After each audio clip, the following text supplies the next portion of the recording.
안녕하세요. 네, 반갑습니다. 대방열린고시학원에서 식품미생물 담당하는 이승훈입니다.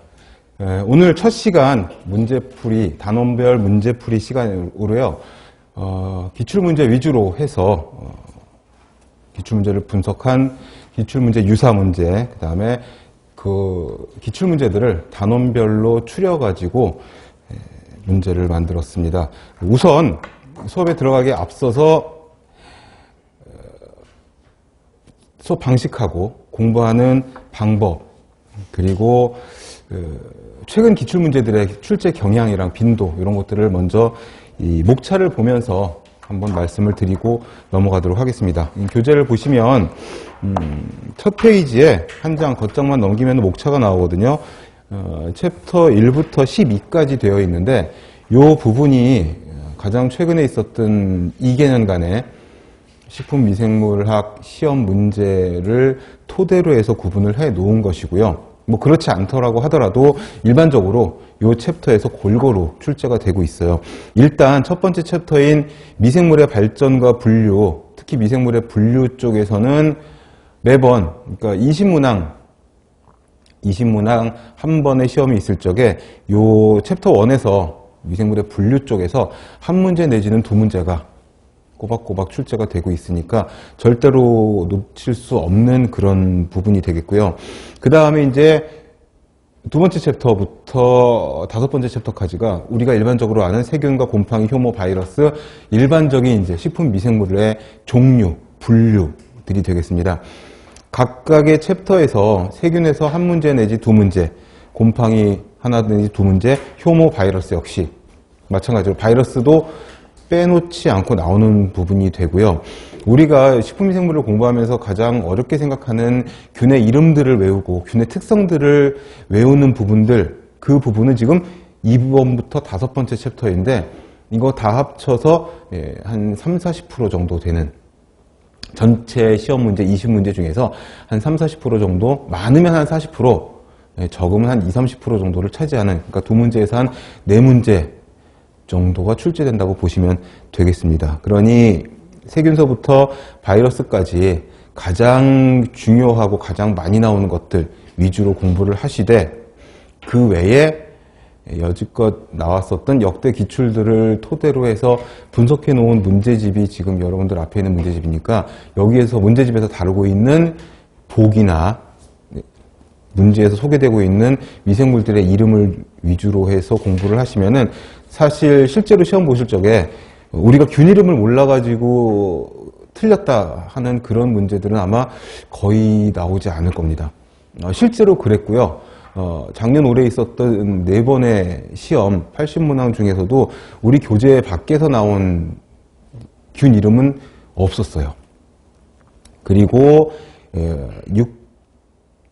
6챕터에는 미생물의 생육과 환경, 이 부분이 한 문제에서 두 문제 꼬박꼬박 나오는 부분이어서, 그러니까 우리가 미생물 공부를 한다고 하면은 가장 어렵게 생각하는 미생물의 이름과 특성과 걔네들의 기능들을 외우는 거, 그거가 되게 중요하다고 생각을 하지만 사실 챕터 6부터 챕터 12까지가 출제 비중이 더 높은 파트입니다. 실제로는. 그래서 이제 시험지를 보시게 되면은 미생물이 언급은 되어 있는데 사실 이게 일반 생물학 시험인지 미생물 시험인지 막 섞인 것 같은 그런 부분들이 꽤 있거든요. 생육과 환경이 되게 중요해서 사실 식품 미생물은 식품과 사람의 건강과 관련이 있는 가공, 저장, 건강, 식중독 이쪽과 관련이 있는 부분을 다루기 때문에 생육과 환경을 잘 알아야 거기를 피해서 조리, 저장, 가공, 보관 내지는 먹을 수가 있는 거기 때문에 챕터 6이 반드시 출제가 되는 부분들이고요. 세포의 성분과 미생물의 대사, 특히 챕터 8의 미생물의 대사는 한 문제씩 꼭 출제가 되었었고요. 이것도 우리가 생화학 시간에 공부하는 일반적인 그런 그 사이클의 디테일이 아니라 굵직굵직한 호기적, 혐기적, 뭐 구분, 뭐 이런 것들, 그 각종 대사 사이클의 개괄적인 그런 정의라든지 의, 그 정도만 알고 있으면 되는 부분들이어서 어렵지는 않지만 생각처럼 아주 디테일하게 외워야 될 부분들이 아니니까 어렵지는 않지만 꼭 나오는 부분이고요. 세포의 성분도 한 문제 또는 안 나온 시험도 있기는 있었어요. 그 다음에 이제 유전과 변이 부분도 나왔던 시험이 있었고 안 나왔던 시험이 있어서 보통 2번 시험 보면 1번 정도, 그러니까 한 회 20문항으로 따지면 뭐 0.5문항 정도 이렇게 생각을 하시면 될 것 같습니다. 식품의 부패와 저장도 마찬가지. 근데 특히 식품의 저장 부분에 있어서는 최근에 라두라라고 하는 방사선 조사식품, 그래서 방사선 조사하는 그런 그 방법에 대한 저장 방법, 보관 방법, 요게 거의 매번 4번 시험 봤는데 한 3번 정도가 출제가 되었었어요. 그래서 적지 않은 비중을 차지하는 그런 부분들이고, 그 외에도 뭐 D값이라든지 Z값이라든지 저장을 위해서 살균, 멸균 필요한 그 온도라든지 시간이라든지 이런 것들을 묻는 것들이 꽤 있었기 때문에 10챕터와 11챕터를 같이 연결해서 보시면은 매번 출제가 되었다 이렇게 보실 수 있을 거고요. 미생물 실험법은 2번 시험 보면 1번 정도 나올까 말까 하는 정도의 비중이긴 하지만, 그래도 지금 1장부터 12장까지 우리가 쫙 문제를 풀면서 식품미생물학은 사실 그렇게 난이도가 되게 높은 문제들은 그렇게 많지 않았거든요. 그렇게 많지 않았던 게 아니라 거의 없다시피 했어서 1회 시험에서 한두 문제 정도 조금 좀 아리까리한 것들이 좀 있었고, 난이도가 되게 높아가지고 이 부분은 교재에 전혀 없는 부분, 이런 문제들은 사실 없었습니다. 그렇기 때문에 고득점을 위주로 목표로 공부를 하시고, 그리고 그러기 위해서는 이제 한 챕터도 다 빼놓을 수는 없기 때문에 일단 단원별 문제를 꼼꼼히 그리고 이 단원별 문제는 최근에 있었던 문제들도 같이 업데이트가 되어 있으니 그걸 같이 보시면서, 우선 첫 번째로 이제 단원별 출제 경향이나 빈도 같은 것들은 지금 간략히 설명을 해드렸고요. 그 문제풀이를 공부하시면서 이론 수업도 마찬가지였지만 제일 중요한 것은 반복입니다. 반복. 보통 이 공무원 시장에서 뭐 회독을 하라고 이렇게 얘기를 하는데, 몇 번 회독을 하는지 뭐 이렇게 이야기를 하는데, 특히 이 식품미생물학은 균의 이름들이랑 생소한 용어들, 다른 과목에서 나오지 않는 그런 용어들이 꽤 있기 때문에 특징적인 그런 용어들이 있어서 계속 반복해서, 이 반복은 뭐 한두 번, 뭐 5번 채우고 뭐 마치고 이런 게 아니라 수십 번 반복해서 읽어주시고, 계속 읽어주시고, 소리내서 읽어주시고, 그것밖에 없어요. 계속 읽다 보면은 그냥 이해가 되고 그냥 외워지는 그런 부분들이 있어요. 뭐 그렇게 무식하게 미련하게 아니 그게 무식하고 미련하게 공부하는 게 아니라 이렇게 공부하는 게 가장 빠르고 가장 확실하게 공부하는 방법일 수가 있습니다. 그러니까 계속 반복해서 읽어주셔야 돼요. 저도 마찬가지고 여러분들도 마찬가지고 인강을 들으시는 분들도 마찬가지, 수업을 들으면서 계속 비슷한 말, 같은 말 계속 반복해서 입 아프게 막 떠들어 드릴 거고, 여러분들은 들으면서 반복이 될 거고, 집에 가서 보면서 또 같이 읽어주시고 하면서 반복을 하셔야 돼요. 그 다음에 두 번째는 용어에 대한 내용인데요. 용어, 특히나 쉬운 용어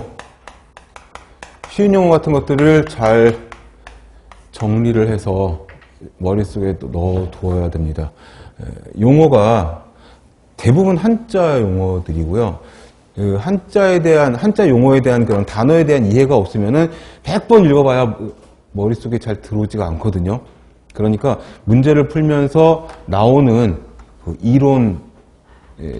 이론에 해당하는 용어들, 이런 것들 다 설명을 여러 번 반복해서, 귀찮아도 계속, 듣기에 귀찮아도 계속 반복해서 설명을 해드릴 테니까 같이 볼 때마다 같이 써주고 볼 때마다 같이 읽어주고 하면서 공부를 하시면 되게 좋을 것 같아요. 그리고 마지막으로는 네이버 카페에 진통 카페 있죠. 진통 카페에 Q&A 게시판 있으니까 다 아시다시피 Q&A 게시판에다가 문제풀이 하시다가 모르겠는 부분, 질문을 하시면, 이상한 부분 질문하시면은 제가 하루에 한 번씩 아침마다 들어가서 보잖아요.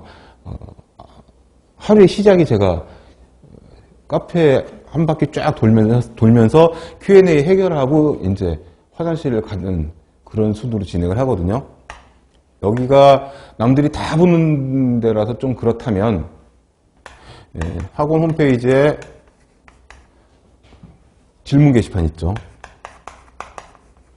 질문 게시판을 이용해 주시면은 여기도 똑같이 한 바퀴씩 도니까 보통 제가 답변을 다는 시간을 보시면은 뭐 5시 반, 6시 뭐 이때 답변을 달거든요. 일어나긴 좀 더 일찍 일어나서 딴짓하고 쭉 서핑하고 그러다가 이제 마지막으로 이 카페를 쫙 도는 시간이 이제 6시 정도 돼요. 그때 답변을 달아드릴 테니까 새벽이건 밤이건 아무 때나 올려주시면은 하루에 한 번은 답변이 올라갈 겁니다. 자, 간단하게 이 정도 말씀을 드리고 1장 미생물의 역사, 뭐 발전과 분류 이렇게 되어 있지만 미생물학의 역사, 그 다음에 이제 미생물을 분류하는 분류 기준, 분류에 대한 내용들이고 챕터 1부터 이제 천천히 기초부터 차근차근 들어가도록 하겠습니다. 자, 첫 번째 문제 예전 문제인데요. 이것도 역시 기출입니다. 꽤 오래된 문제긴 하지만 아무튼 서울에서 출제되었던 기출 문제입니다. 각 생물체의 특성에 대한 설명으로 가장 옳지 않은 것은 가장 이런 말 들어가면 이제 최선답을 염두에 두고 보셔야 하는데 뭐 그렇지 않더라도 일단 답이 딱 떨어져서 나와 보이는 그런 문제입니다. 첫 번째, 세균은 핵이 있는 가장 다양하고 잘 알려진 단세포 생물 집단. 뭐 가장 이런 말 안 들어가도 답이 툭 튀어나왔네요. 세균은 핵이 있다기보다는 핵질이 있죠.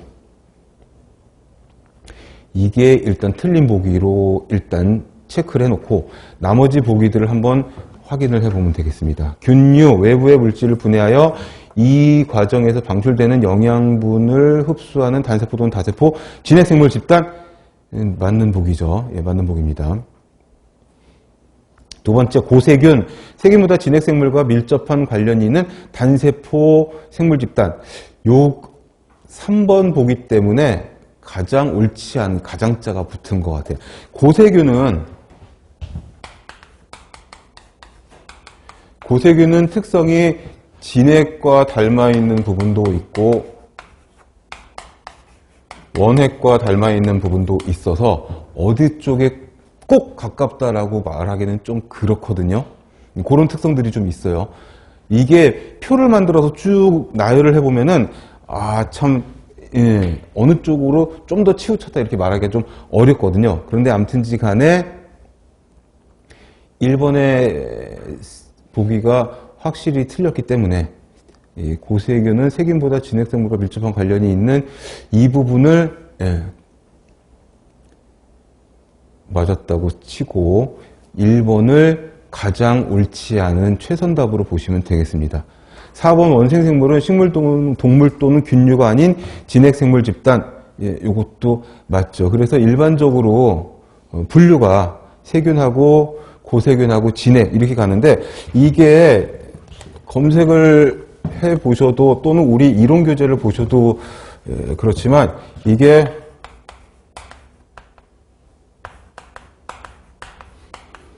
여기서 분류가 이렇게 나가거든요. 그래가지고 이쪽에 원핵, 이쪽이 고세균, 이쪽이 진핵 이런 식으로 나가는 게 있어요. 그래서 일반적으로 특성을 따져보면은 어느 쪽으로 가까운지가 조금 애매하긴 하지만 일단 이런 식으로 분류가 되기 때문에 여기서는 정답을 1번으로 하면은 좋겠습니다. 고세균에 대한 문제들이 좀 있어요. 고세균이 좀 연구가 필요한 부분이기도 하고 특징적인 게 많은 그런 종류이기 때문에 또는 세균 또는 뭐 진정세균 이렇게 해도 되고요. 자, 2번으로 가겠습니다. 2번 지구상의 생명체는 세균 괄호 열고 진정세균, 고세균 및 진핵생물의 세 영역으로 이루어져 있다. 다음 세 영역에 대한 설명으로 옳은 것은, 이것도 역시 서울 문제였습니다. 세균의 막지질은 에테르 결합이다. 세균의 막지질은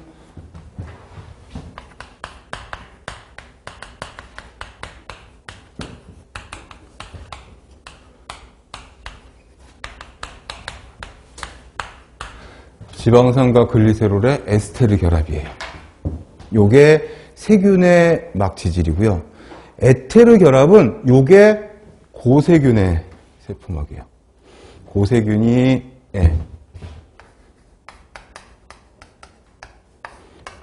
고세균의 막지질이 에테르 결합으로 되어 있어요. 써놓길 잘했네. 그래서 지금 1번 문항에 1번 보기에 전단은 세균에 대한 내용, 그 다음에 후단은 고세균에 대한 내용. 옳은 거 고르는 거죠. 그럼 1번은 아니고. 2번, 고세균의 리보솜은 80S다. 고세균의 리보솜은 70S입니다. S는 스베드버그죠. 스베드버그. 얘가 침강계수로 가라앉는 속도를 보고서 구분을 하는 건데요. 80S인 것은 고세균이 아닙니다. 고세균은 70S로 되어 있어요. 그리고 여기 있는 얘네들은 이제 세균의 막지질, 그 다음에 이 에테르 결합은 인지질이 고세균의 막지질로 에테르 결합을 하고 있는 거고요. 그 다음에 3번, 진핵생물의 개시 트랜스퍼 RNA는 포르밀 메티오닌이다. 진핵생물의 개시 트랜스퍼 RNA는 그냥 평범한 메티오닌이에요. 포르밀 메티오닌은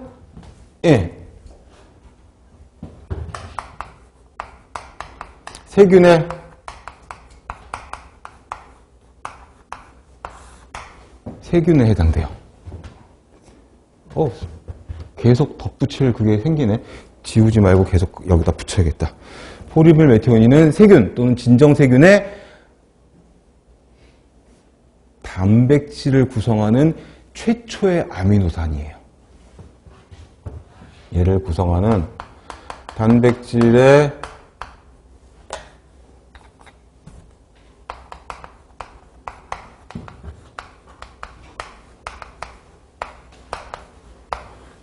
이 포르밀 메티오닌입니다. 이렇게 정리하시면 되겠어요. 이쪽 문제들이 몇 문제 있어요. 두세 문제 더 있어요. 그래가지고 지금 필기를 해놓으시면은 계속 보면서, 계속 같이 보면서 문제를 풀 수가 있을 것 같습니다. 자, 그 다음에 고세균에는 오페론이 있다. 고세균과 세균은 오페론이 있어요. 근데 진핵세포에는 오페론이 없어요.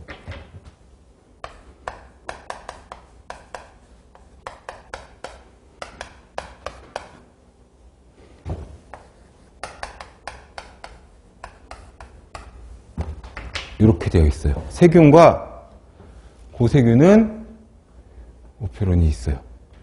그러니까 이쪽 부분은 또 고세균과 원액 쪽이, 세균 쪽이 또 비슷한 분류가 되는데, 그래서 왔다 갔다 해가지고 어느 쪽이 우열을 가릴 수 없도록 좀 비슷한데, 이 오리진, 근원을 따져보면은 고세균은 살짝 진핵 쪽에 가까운 부분이다. 이렇게 볼 수가 있다라는 거죠. 오페론은 미생물학의 역사에서 딱 떠오르는 제이콥하고 모노드가 생각나면 되죠. 제이콥과 모노드가 기능적으로 유전자를 조절하는 구조, 작동, 억제 이런 것들을 조절하는 그런 메커니즘을 오페론이라고 했는데, 이 오페론이 어디 고세균과 세균에는 있고 진핵세포에는 없는 것으로 되어 있으니 정답은 4번이 되겠습니다. 1번하고 2번이, 1번은 좀 쉬웠지만 2번 같은 부분은 요 내용들을 다 같이 알고 있어야지 풀 수 있는 부분이어서 이게 16년, 15년도에 출제됐던 문제인데도 이런 난이도의 문제가 좀 있었습니다. 체크를 좀 해두시고요. 그 다음에 3번. 3번이 이게 15년도 문제로 되어 있습니다.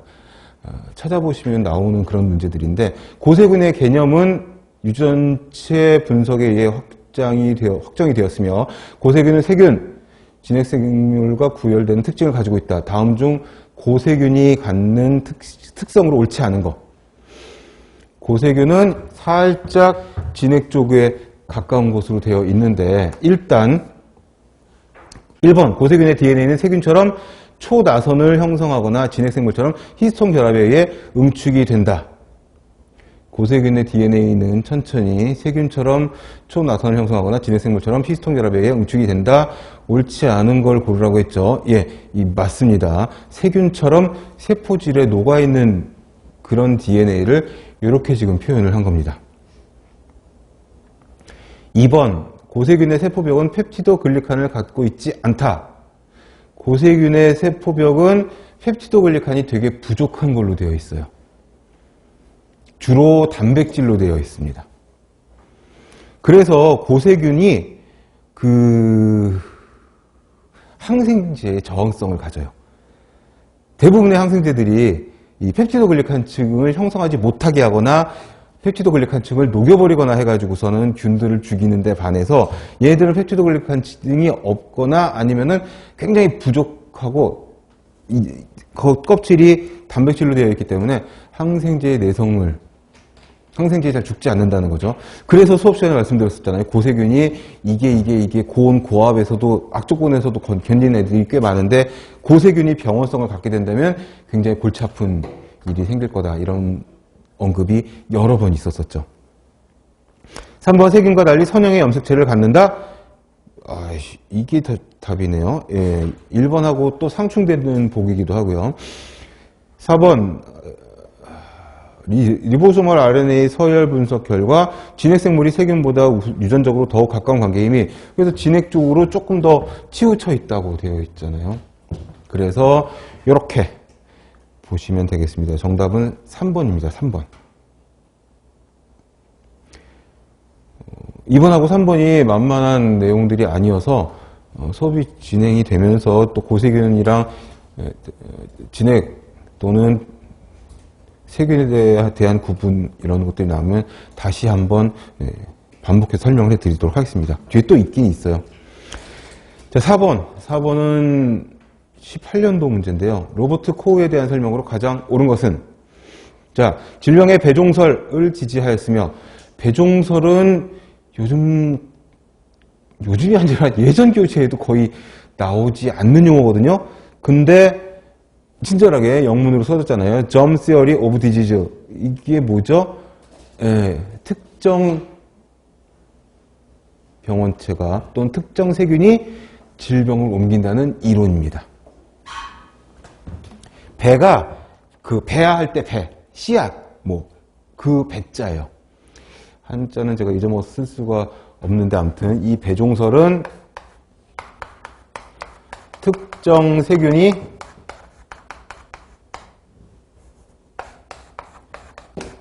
질병을 일으킨다는 그러한 이론이 배종설로 되어 있어서 생물 속생설, 자연 발생설 이런 것들을 반박하는 이론이 됩니다.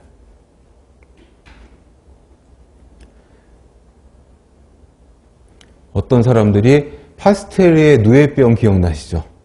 그리고 코우가 탄저균을 분리해가지고 그래가지고 백신을 만들었잖아요.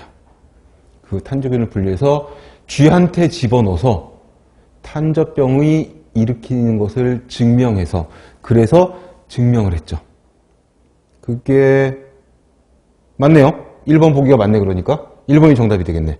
질병의 배종설을 지지해야 했고 로버트 코우가 질병을 일으키는 원인균이 있음을 주장하여 병인학 연구를 주도하였다. 맞고요.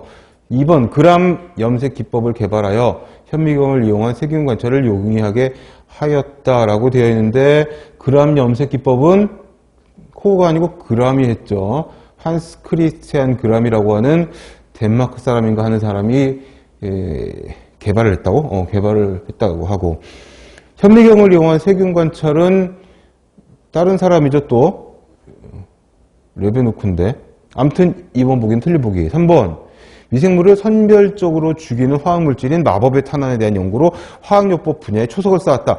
마법의 탄환은 사실 역사적으로 봤을 때 근세에 있었던 최근 뉴스이기 때문에 이거는 암세포만 쫓아가서 골라 죽이는 만성 골수성 백혈병 치료의 획기적인 어떤 그 신기술이 되는 노바티스라고 하는 제약회사가 개발을 했는데 거기에 하나 써주세요. 나올지 몰라요.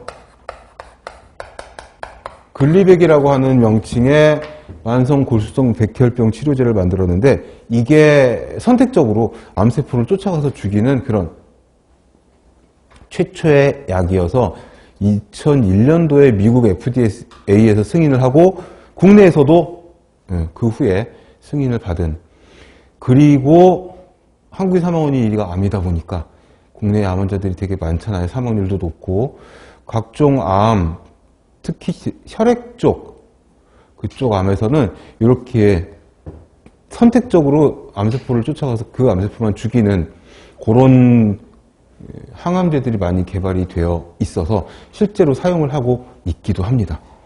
이 글리백은 되게 잘 만들어진 약이어서 항암 치료를 받게 되면 머리도 빠지고 뭐 이렇게 손톱도 빠지고 막 그러잖아요. 그런 부작용이 가장 적은 그런 항암제 중에 하나로 되어 있어서 3번은 코어에 대한 내용이 아니라 이거는 뭐 좀 최근에 발달된 의학 기술에 대한 내용이고요. 4번 그러니까 당근 답이 아니고 4번 페놀을 환자의 상처, 수술 부위, 드레싱에 뿌려서 상처 소독의 개념을 변형 및 발전시킨 사람은 누구죠? 리스터죠. 리스터가 이 페놀의 적신 붕대로 상처 부위를 감아가지고 감염을 억제하는 그런 상처의 감염을 억제하는 그런 발견을 했다. 이렇게 되어 있습니다. 그래서 4번은 리스터에 대한 내용, 3번은 최근의 내용, 2번은 섞였죠. 지금 그람하고 그 다음에 누구야? 레베누크하고 1번이 정답이 되겠다. 자, 그 다음에 5번. 다음은 코흐의 가설에 대한 설명이다. 아래 설명과 관계없는 것은? 이라고 되어 있습니다. 이 역시 실제 기출이었고, 서울 문제입니다. 자, 박스 안에 있는 힌트 보시고 정답을 고르면 되겠습니다. 틀린 거 고르는 거예요. 자, 병원성 미생물은 병에 걸린 동물 속에 항상 존재하고 건강한 동물 속에는 존재하지 않는다.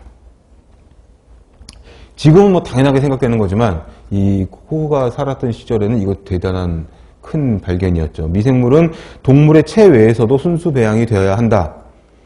요게 이제 안 되는 게 이제 바이러스 같은 것들이 안 되는 것들인데 아무튼 세균은 되고 분리된 미생물은 감수성이 있는 건강한 동물에 접종되면 동일 질병을 일으켜야 한다. 그래서 아까 몇 번이었어요.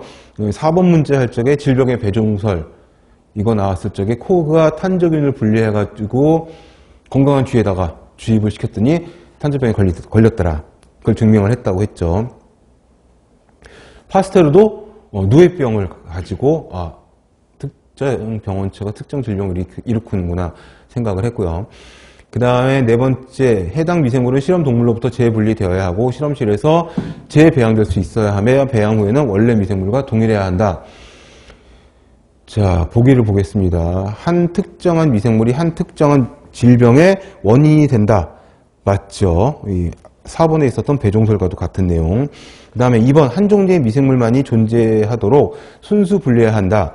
순수 분리하면 코흐잖아요. 그쵸? 고체 배지로 순수 분리를 한 게 보통 순수 분리해서 병원체를 세균을 발견한 게 거의 코흐고 백신을 개발한 게 거의 파스테르 이렇게 되어 있죠. 3번 바이러스 감염성 질병의 원인을 밝히는 검증 기법이다. 바이러스가 아니라 세균입니다. 세균. 진지하게 보기를 읽고 진지하게 차분히 읽어나갔는데 3번 보기가 확 튀네요. 4번 고체 배지와 멸균 기법 개발의 원동력이 되었다. 그렇죠. 한천 배지로 순수 분리를 하는, 그리고 그러기 위해서 멸균이 필요한 그런 것들의 원동력이 되었다. 4번도 맞습니다. 정답은 3번이고요. 6번 미생물의 크기에 따라 순서대로 배열한 것은, 이것도 자주 나오는 문제입니다. 이 신문항이 그 조합이 다 좋은 문제, 다 난이도가 꽤 있는 그런 문제들이 아니어서, 난이도가 뭐 상중하로 나뉘면 하 정도에 해당되는 문제들도 꽤 있거든요. 두세 문제에서 서너 문제까지도. 6번 문제가 바로 그런 문제여서 가장 작은 거는 누가 뭐래도 바이러스가 되고요. 바이러스와 세균 사이에 리케처가 위치하는 걸로 되어 있어요. 바이러스가 보통 10나노미터에서 1마이크로미터 사이거든요. 다 그렇진 않아서, 그래서 외우라는 말씀은 못 드리겠는데, 암튼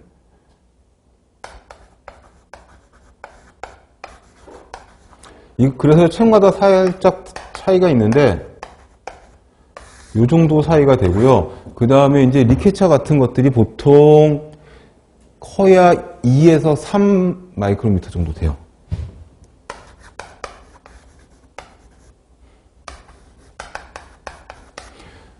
그 다음에 나오는 것이 이제 세균인데, 세균은 뭐 사이즈가 천차만별이어서 평균적으로 봤을 때 뭐 한 4, 5 마이크로미터 그 이상 뭐 되는 것들도 있는데, 그거는 뭐 딱히 외우실 필요는 없지만 사이즈 구분은 이렇게 된다. 사실 이쪽 문제에서 수치가 나온 적은 한 번도 없었어요. 책마다, 문헌마다, 그 종류마다 다 각각의 사이즈들이 있기 때문에. 그쵸? 간균 다르고 구균 다르고 스프레타 다 다르고 다 다른데 어떻게 수치를 딱 해가지고 이 수치를 시험에 내겠어요. 그러니까 이렇게 부등호 문제, 순서 문제밖에 나올 수가 없는 거죠. 그 다음에 이제 효모 곰팡이 순이다. 정답은 4번으로 보시면 되겠습니다. 이거밖에 없습니다. 그 다음에 7번 최초로 미생물의 존재를 증명함으로써 미생물학 발전에 매우 큰 공헌을 한 학자는 누구냐? 최초로 미생물의 존재를 증명한 게 누구였냐? 증명. 현미경으로 최초로 미생물을 관찰해서 본인이 관찰한 미생물을 그렸죠. 이 사람이 이제 안톤 반 레이넨후크 또는 레베누크, 뭐 어떻게 읽어도 상관없는데 3번의 레베누크가 되겠습니다. 파스테르 코우는 계속 나왔었고, 알렉산더 플레밍은 푸른 곰팡이를 발견을 해서 페니실린 개발에 기초가 되게 했던 학자죠. 7번 정답은 3번이 되고요. 그 다음에 로버트 코흐가 최초로 주장했던 학설이나 발견한 사실이 아닌 것은 특정 병원균이 특정 질병을 일으킨다. 여러분 읽으니까 또 입에 읽네요. 배종설. 네. 질병의 배종설. 그 다음에 4번 모든 생물은 생물로부터 발생한다. 이건 생물 속생설이어서 이거는 파스테르가 이쪽에 속하는 사람이었죠. 그래서 일단 4번이 체크가 돼야 되고요. 탄저균 결핵균을 발견했습니다. 발견. 그 다음에 라번 간헐멸균법으로 포자 형성균을 멸균하는 방법을 고안했다. 이게 누굽니까? 틴달의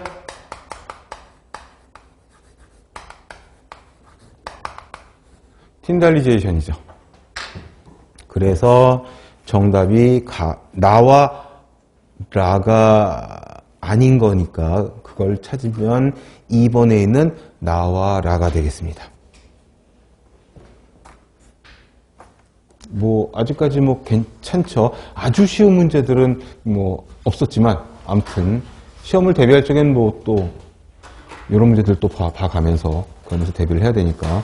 자, 그럼 이제 3페이지에 있는 9번으로 가서 보겠습니다. 자, 파스테르가 개발하였거나 확립한 개념이 아닌 것은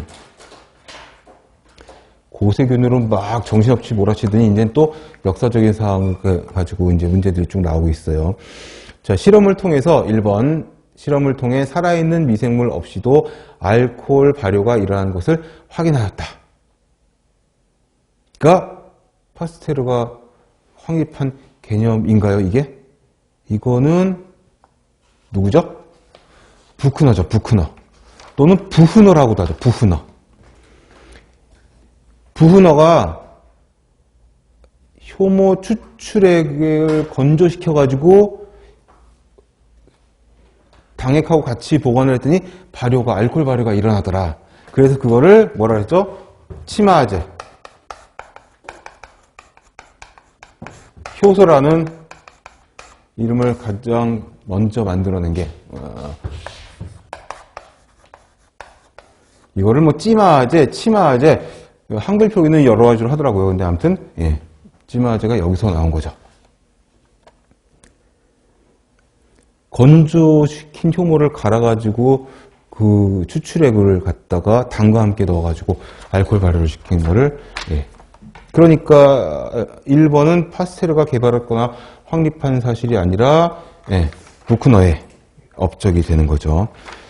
2번 음료 변질과 부패는 세균 오염의 일어남을 밝히고 저온살균법, 그렇죠. 파스테리제이션이 바로 이 LTLT 우리 가공학, 위생학 이런 데서 다 나오는 62.5도에서 25에서 30분 사이로 하는 저온 장시간 살균법이 바로 파스테르의 가장 큰 업적 중에 하나다라고 보니까 2번은 맞는 보기. 자, 3번 백조목 플라스크를 고안하여 자연 발생사를 반증한 스완넥 플라스크, 그렇죠? 또는 구스넥 플라스크 다 같은 말입니다. 백조의 목 플라스크 뭐죠? 구부러진 백조목 플라스크에다가 안에 고깃국물을 넣고 끓여가지고 식히니까 어떻게 증기가 나가다가 그 백조목에 구부러진 이거 지우기 싫은데 그래도 어쩌겠어. 예.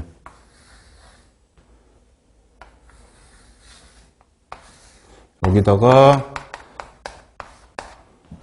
불을 끄면은 여기 이제 응축수가 고이니까 자연 밀봉이 되는.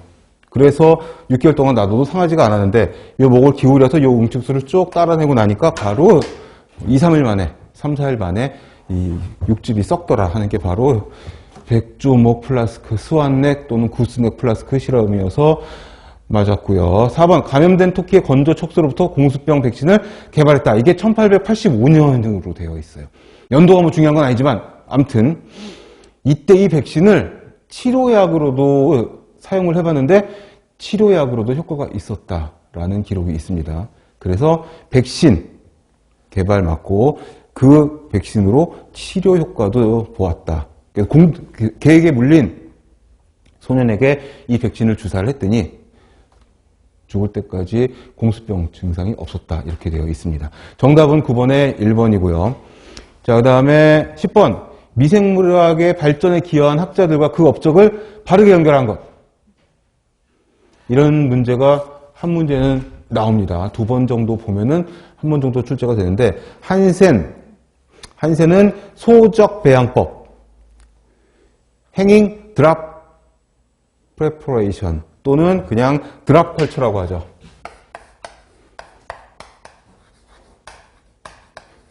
예, 물방울을 떨어뜨려 가지고 키우는 겁니다.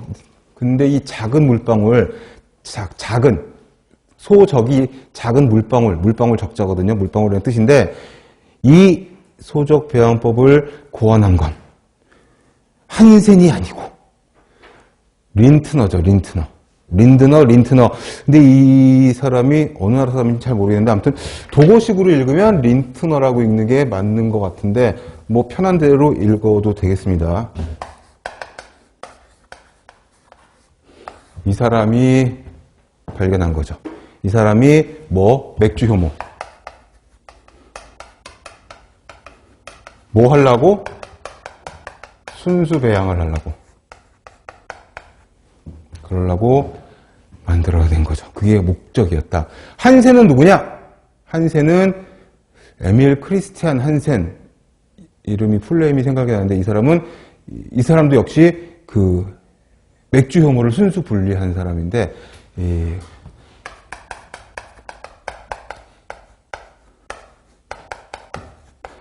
칼스버그 연구소의 소장이었대요. 그래서 이 한센 검색을 하시면은 칼스버그 나오고 라거비어 나오고 그러면서 여기 연구소장이었던 한센이 라거 혐오, 맥주 혐오를 순수 분리했다고 나옵니다.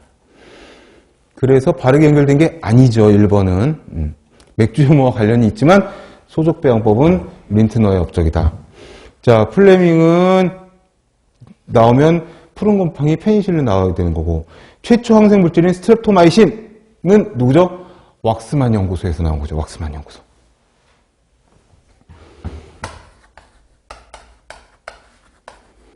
우리 이론 교재에도 다 나와 있는, 순서대로 나와 있는 그런 내용들이긴 한데, 왁스만 연구소, 왁스만이고, 이 스트랩토마이신은 어디서 나온 거죠?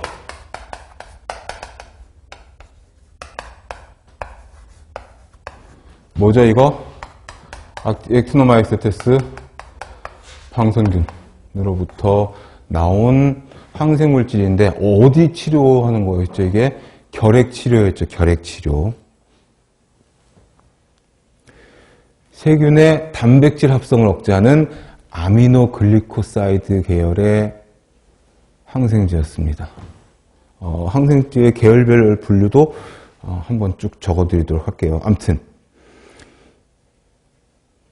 특히 얘네들은 아까 잠깐 언급됐었던 세균의 단백질, 그 포르밀 메티오닌, 걔네들의 결합을 방해해서 그래서 세균을 죽이는 항생 효과를 갖는다. 이렇게 되어 있습니다. 얘네들이 스트랩토마이신이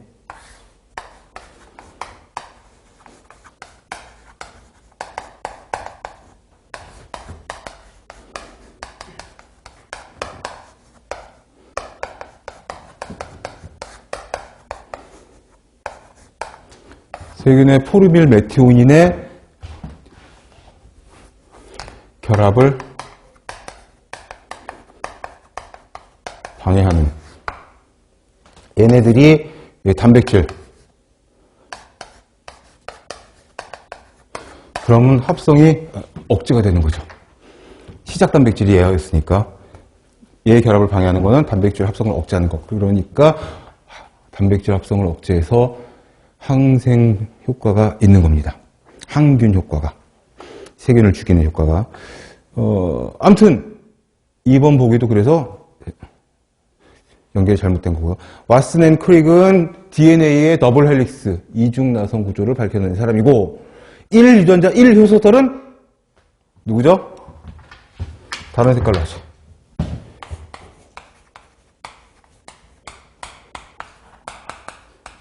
비들과 테이텀이었죠. 이것도 교재에 다 있는 내용들이니까 이론 교재를 참고해 가시면서 보시면 되겠습니다. 그럼 얘도 틀렸죠?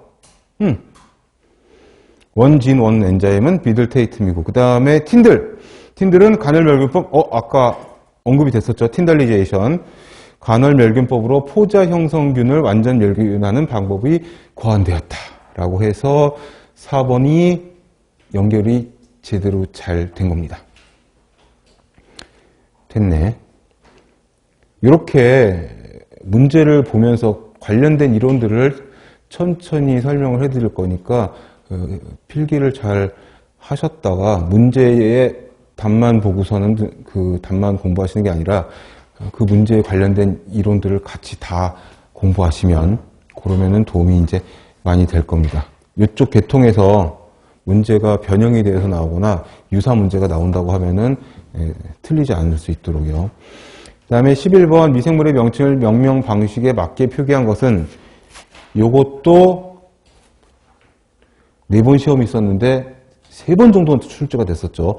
이거 많이 나왔습니다. 정답은 뭐죠? 이건 쉬우니까. 1번은 어디가 틀렸죠? 종명의 첫 글자는 소문자로 써야 되는데 콜라이가 대문자로 되어 있고 2번은 맞죠. 속명은 대문자로 시작, 종명은 항상 소문자로 시작. 3번은 그럼 어디가 틀렸을까요?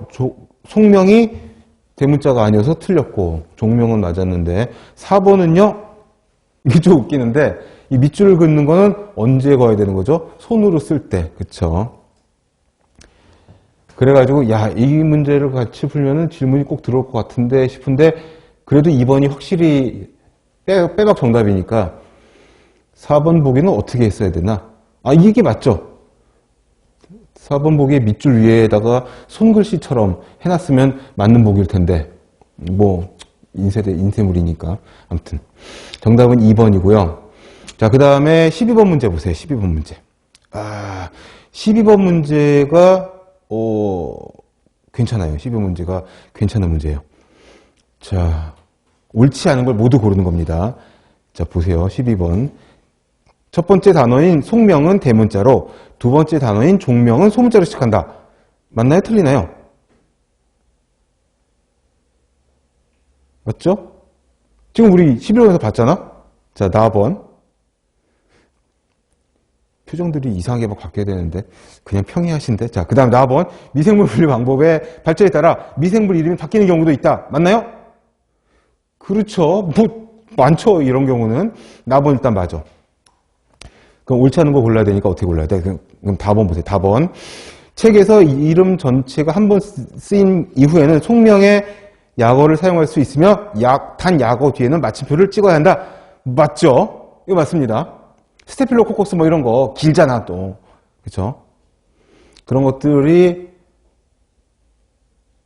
S.오레우스 뭐 이렇게 찍을 수 있으니까. 아니야, 스테필로는 스테피 하고 점 찍어야 되는구나. 그죠? 그 약어들도 표로 한번 정리를 해드릴게요. 이론 교재에 있었는데. 그럼 다번도 맞았고. 라번. 미생물 이름을 손으로 기재할 때는 이탈릭체로 써야 한다. 여기가 틀렸죠? 라번 체크. 그쵸? 손으로 기재할 때는 이탈릭체가 아니라 밑줄을 그어야 되는 거니까. 마번. 미생물을 동정하는 과정에서 속은 결정되었으나 종이 결정되지 않은 경우 SPP를 쓴다. 이거는 맞는 보기인가요? 틀린 보기인가요? 종이 결정되지 않은 경우보다 불특정한 종을 언급할 때, 그리고 SP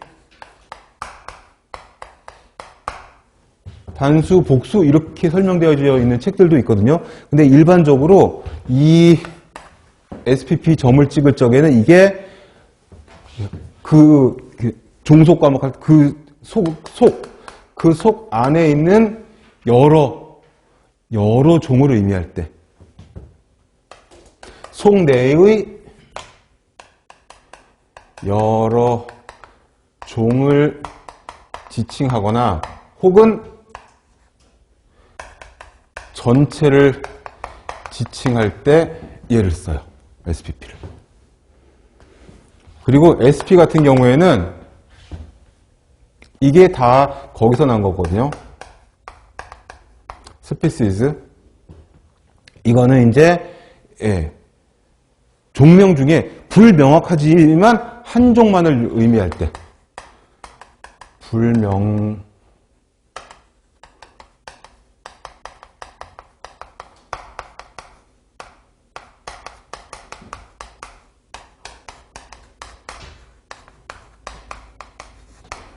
이렇게 써요. 그래가지고 마지막 보기 같은 경우에 속은 결정됐지만 종이 결정되지 않은 경우에 쓰는 것이 아니라 그 속 안에서의 여러 종 또는 전체 종을 지칭할 때 쓰고, SP 같은 경우에는 뭐 단수, 복수라고 해도 완전 틀린 내용은 아니지만 좀 더 정확하게는 그 속 안에서 불명확하지만 한 종만을 의미할 때 요 SP를 쓰는 걸로 되어 있어요.